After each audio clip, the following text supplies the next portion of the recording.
Aujourd'hui, Iloula, 13 Elul,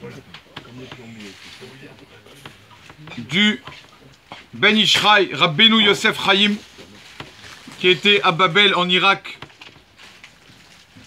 C'est un Rav qui a mérité que ses écrits sont répandus dans le monde entier, que des milliers de personnes suivent ses instructions, sa halachot, son Ben Ishraï halachot. Il a écrit beaucoup de livres. C'est connu que, pourquoi son livre s'appelle Ben Ishraï? Parce qu'il était un jour sur le tombeau à Tzfat de Benayahu Ben Yehoyada, qui était la tête de l'armée du roi David. Non, pardon, la tête du Sanhédrin, la tête des juges rabbiniques. Et quand il a prié sur son tombeau, il a senti après ça une sagesse qui lui est venue.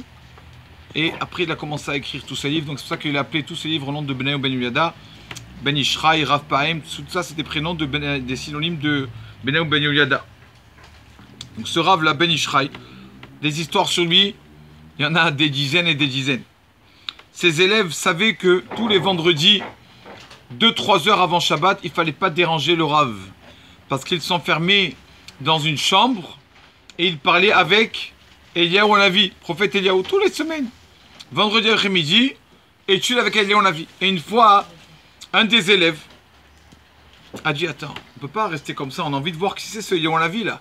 Nous, il est juste à côté dans la chambre là et nous on ne le voit pas.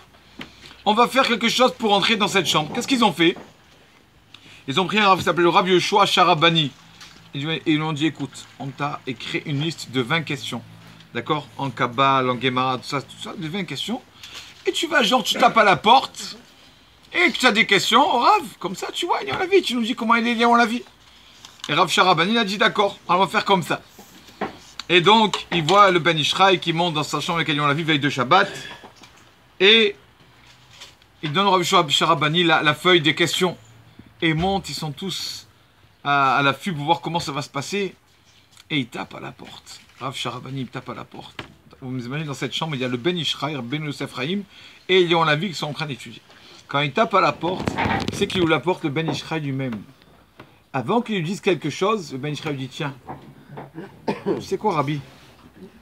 Les réponses à tes questions, il lui a dit. Toutes les questions que vous avez écrites, voilà les réponses. Ça veut dire qu'il avait déjà vu les questions, il avait déjà les réponses écrites, il lui a dit, sens interdit, tu ne veux pas rentrer ici. Il lui a donné la feuille pour voir qu'il voyait les choses. Il raconte son élève, son élève était très pauvre, Rabbi Yehuda Ptaya. Son élève était très pauvre. Une fois, Rabbi Yehuda Ptaya, tellement qu'il était pauvre, il n'avait pas à manger, s'est senti mal dans le marché, là-bas à Babel. Il a vu des fruits, c'est marqué là-bas. Il a vu les bonnes odeurs des fruits et tout. Comme il n'avait pas mangé, il s'est senti mal, Rabbi Yehuda Ptaya. Comme il se sent mal, il voit quelqu'un qui le réveille. Rabbi Yehuda Ptaya raconte, quelqu'un qui le réveille lui dit, réveille-toi, tu sais qui je suis moi? Alors Rabbi Ptaya, il lui dit, non, je ne sais pas. Il lui a dit, je suis Rabbi Hanina ben Dosa, Rav de la Gemara.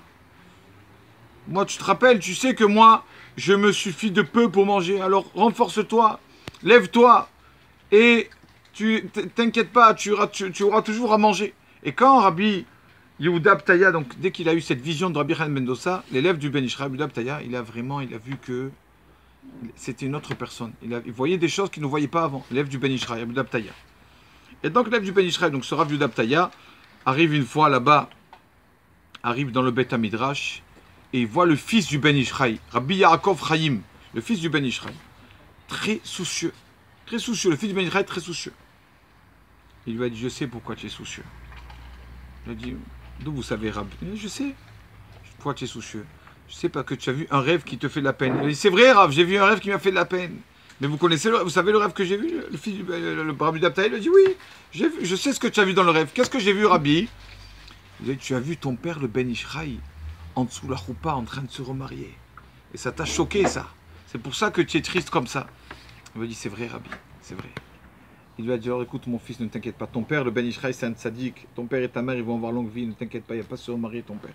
C'est tout simplement que ton père était tellement saint cette nuit qu'on lui a donné une âme en plus pour qu'il comprenne tout ce qu'il étudie. Dans la choupa, c'est-à-dire c'est pas une femme vraiment, c'est une âme en plus qu'on a donné à ton père tellement qu'il est saint, qu'il est pieux. Donc ne t'inquiète pas, ton père c'est un tzaddik. Et donc, quand il dit ça, le fils du Ben Ishraï, Yaakov Chaim, il entend ça, il est calme. et il va voir son père, il va dire à son père Shabbat Shalom. Et quand il va voir son père le Ben Ishraï, il lui dit, écoute Yaakov, tu dis à Rav Ptaya que les choses qu'il voit, qu'il faut qu'il se taise, qu'il ne parle pas. Alors il a compris que déjà que son père le Ben Ishraï avait vu ce qu'avait vu Rav Ptaya, etc., etc. Il avait vu il voyait tout le Ben Ishraï. Qu'est-ce qu'il avait à la porte de la maison? Nous, on a une belle voiture. Qu'est-ce qu'il avait lui? Hein? Il avait des linceuls sur la porte de la maison. Le Ben Ishraï. Comme ça, il décrit un de ses élèves. Il dit il avait des linceuls comme ça, à chaque fois qu'il rentrait à la maison, qu'il sortait, il se rappelait la personne après 120 ans où il va arriver pour calmer son Yitzhara.